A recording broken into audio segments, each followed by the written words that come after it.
নিষিদ্ধ করেছে ইউরোপের দেশগুলো। ইতালি, ফ্রান্স ও জার্মানি জানিয়েছে ক্লিনিক্যাল ট্রায়ালের বাইরে কোভিড-19 রোগীদের চিকিৎসায় এই ঔষধ ব্যবহার ঠিক হবে না। সম্প্রতি আফ্রিকার দেশগুলোতে আশঙ্কাজনক হারে করোনা সংক্রমণ বাড়তে শুরু করেছে বলে সতর্ক করেছে বিশ্ব স্বাস্থ্য সংস্থা। সংস্থাটি জানিয়েছে গত 2 সপ্তাহে আফ্রিকার 5টি দেশে কোভিড-19 রোগীর সংখ্যা 3 গুণ হয়েছে। সাউথ আফ্রিকার পর্যায়ক্রমে লকডাউন শিথিলের অংশ হিসেবে সোমবার থেকে অ্যালকোহলের দোকান ও গির্জাসহ অন্যান্য উপাসনালয় খুলে দেওয়া হবে। যুক্তরাষ্ট্রে করোনা মহামারীতে মৃতের সংখ্যা 1 লাখ ছাড়িয়ে যাওয়ায় করোনা ভাইরাসকে চীনের পক্ষ থেকে খুবই খারাপ একটি উপহার হিসেবে অভিহিত করেছেন প্রেসিডেন্ট ডোনাল্ড ট্রাম্প। একই সঙ্গে সামাজিক যোগাযোগ মাধ্যমের বিভিন্ন প্ল্যাটফর্ম বন্ধ করে দেওয়ার হুমকি দিয়েছেন তিনি। যুক্তরাষ্ট্রে 12,000-এর বেশি কর্মী ছাঁটাইয়ের ঘোষণা দিয়েছে দেশটির বহুজাতিক কর্পোরেশন ও সবচেয়ে বড় উড়োজাহাজ নির্মাতা প্রতিষ্ঠান বোয়িং।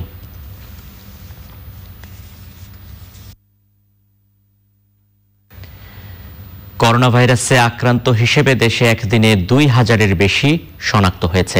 পরীক্ষার তুলনায় শনাক্ত প্রায় 22%। মোট আক্রান্তের সংখ্যা 40,000 ছাড়িয়েছে আর মোট মৃত্যু 550-র উপরে। এরকম অবস্থায় সবার জন্য মাস্ক পরাকে অত্যাবশ্যক বলছে স্বাস্থ্য অধিদপ্তর।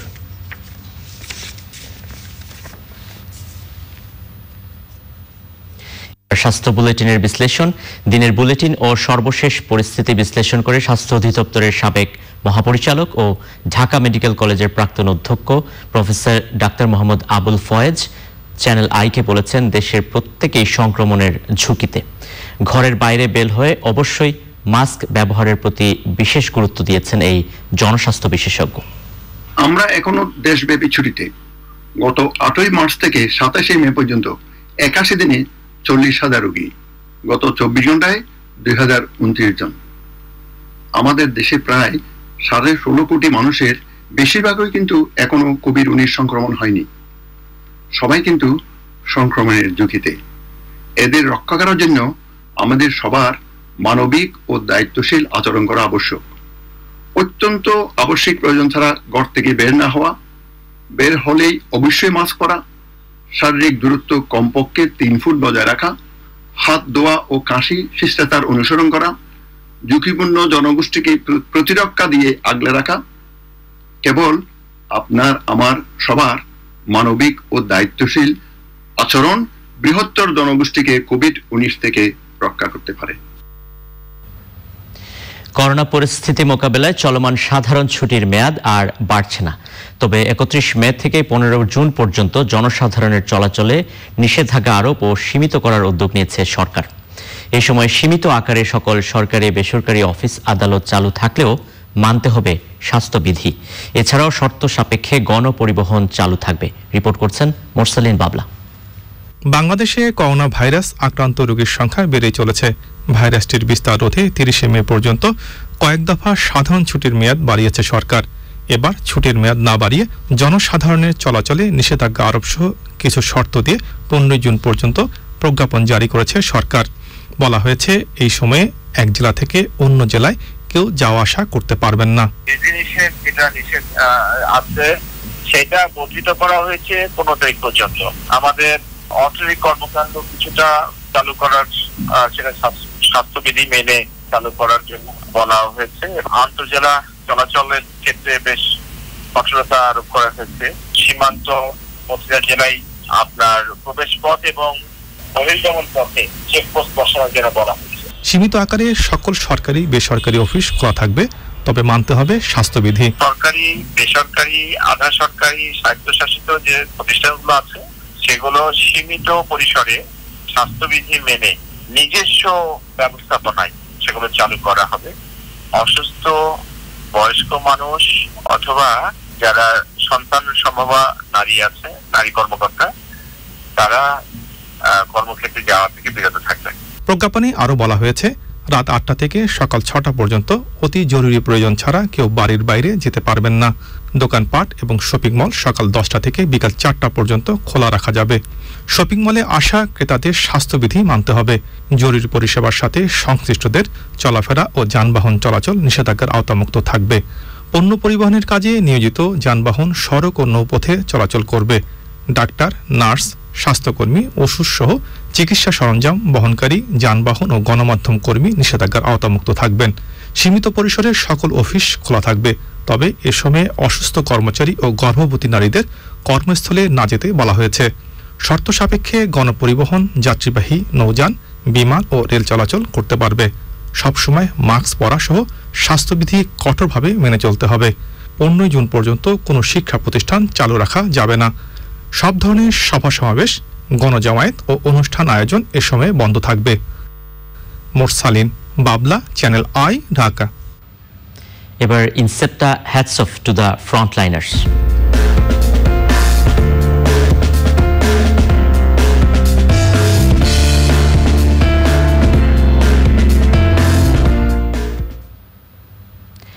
নানা কারণেই ভালো চিকিৎসা সুবিধা থেকে বঞ্চিত হয় দেশের গ্রামাঞ্চলের মানুষ।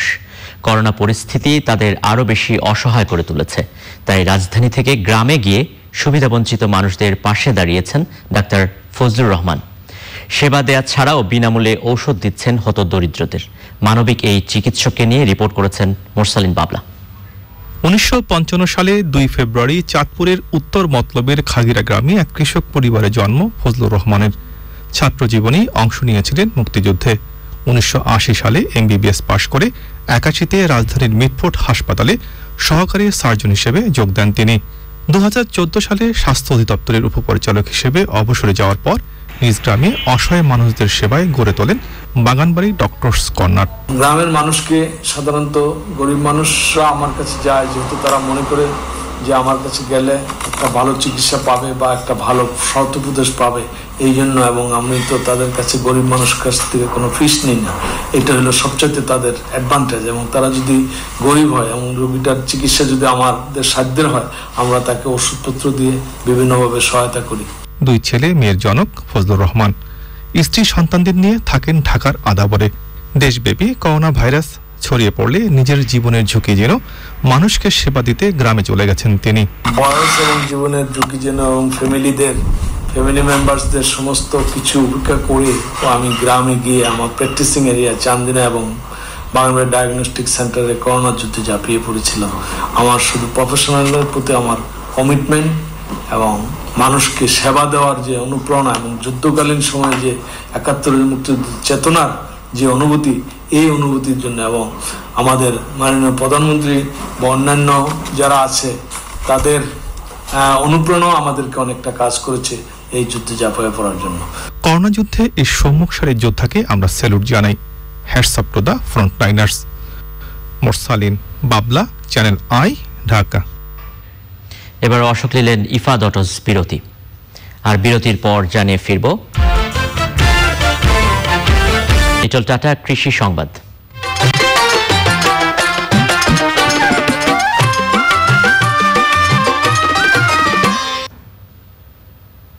টাঙ্গাইলে এবারই প্রথম তরমুজের আবাদ হয়েছে। পরীক্ষামূলক আবাদে কাঙ্ক্ষিত ফলন পেয়েছেন কৃষক।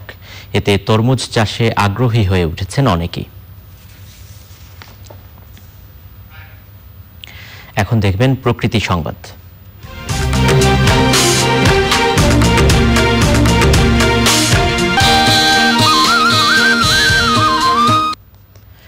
সুপার সাইক্লোন আম্পানের ধ্বংসযজ্ঞে খুলনায় কয়রা ও দাকুপ উপজেলায় দেখা দিয়েছে বিশুদ্ধ পানির সংকট। বেড়িবাঁধ ভেঙে লবণ পানিতে প্লাবিত হওয়ায় এই সংকট দেখা দিয়েছে। এতে একদিকে জনস্বাস্থ্য হুমকির মুখে পড়েছে, অন্যদিকে জীববৈচিত্র্য ও প্রাকৃতিক পরিবেশে বিপর্যয় নেমে আসছে।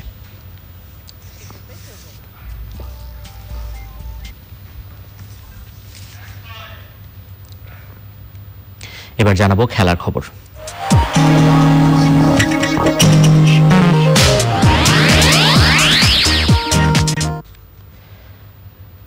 জার্মান বুন্দেসলিগায় জয় পেয়েছে হফেনহেইম ও ডুসেলডর্ফ। কোলনের বিপক্ষে 3-1 গোলের জয় পায় হফেনহাইম। নিজেদের মাঠে ম্যাচের শুরু থেকে হফেনহাইম আক্রমণাত্মক ছিল। ম্যাচের 11 ও 46তম মিনিটে 2টি গোল করেন হফেনহাইমের মিডফিল্ডার ক্রিস্টফ বমগার্টনার। 50তম মিনিটে দলের তৃতীয় গোলটি আসে স্টিফেন জুবেরের সুবাদে। 60তম মিনিটে কোলন একটি গোল পেলেও শেষ পর্যন্ত 3-1 ব্যবধানেই ম্যাচ শেষ হয়। আরেক ম্যাচে শালকের বিপক্ষে নিজেদের মাঠে 2-1 গোলের জয় পেয়েছে ডুসেলডর্ফ। ম্যাচের সবকটি গোলই আসে দ্বিতীয়ার্ধে। এছাড়াও অবসবুর্গ এবং পেডারবোর্ন এবং ম্যাচটি 1-1 গোলে এবং ইউনিয়ন বার্লিন ও মেনজের ম্যাচ গোলশূন্য ড্র হয়েছে।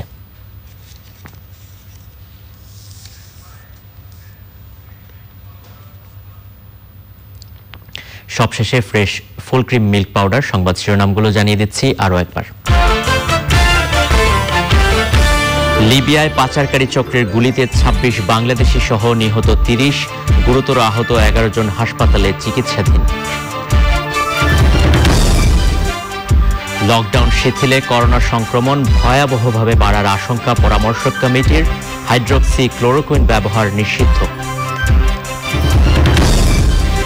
করোনা চিকিৎসায় হাইড্রোক্সি ক্লোরোকুইন ব্যবহার নিষিদ্ধ ইউরোপে, আশঙ্কাজনক হারে সংক্রমণ বাড়ছে আফ্রিকার দেশগুলোতে। দেশে 24 ঘন্টায় পরীক্ষা করা মানুষের 22% শরীরেই করোনা ভাইরাস, মাস্ক পরা অত্যাবশ্যক বলছে স্বাস্থ্য অধিদপ্তর। এবং 31 মে থেকে খুলে দেয়া হচ্ছে সরকারি বেসরকারি সব অফিস, সীমিত যাত্রী নিয়ে স্বাস্থ্যবিধি মেনে চলবে গণপরিবহন।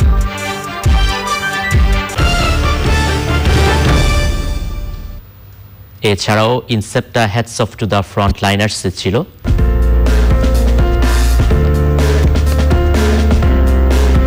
সুবিধাবঞ্চিত মানুষের পাশে দাঁড়ানো চিকিৎসক ফজলুর রহমানের কথা।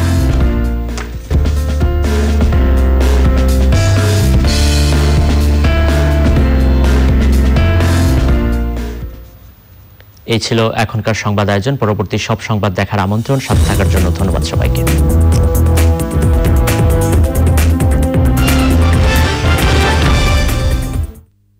Hi, my name is Tasneem Khan. Welcome to Khan's Tutorials High School Achievement Program. Khan's Tutorial is New York City's #1 tutorial for preparing for the AP exams, SATs, Regents, and college admissions. Since 1994, hundreds of Khan students scored above 1,400 and 1,500 on their SATs. Our high school achievement program not only increases student test scores, but ensures that our students gain admission to top colleges while securing scholarships and financial aid. Parents can trust Khan's. Call today for 2 free classes. নেক্সাসপের মাধ্যমে মুহূর্তেই বিদ্যুৎ, পানি, city কর্পোরেশনের বিল, শিক্ষা প্রতিষ্ঠানের ফি প্রদান করুন সম্পূর্ণ ফ্রি। নেক্সাসপে মানেই সবকিছু। ডাচ বাংলা ব্যাংক, আপনার বিশ্বস্ত সহযোগী।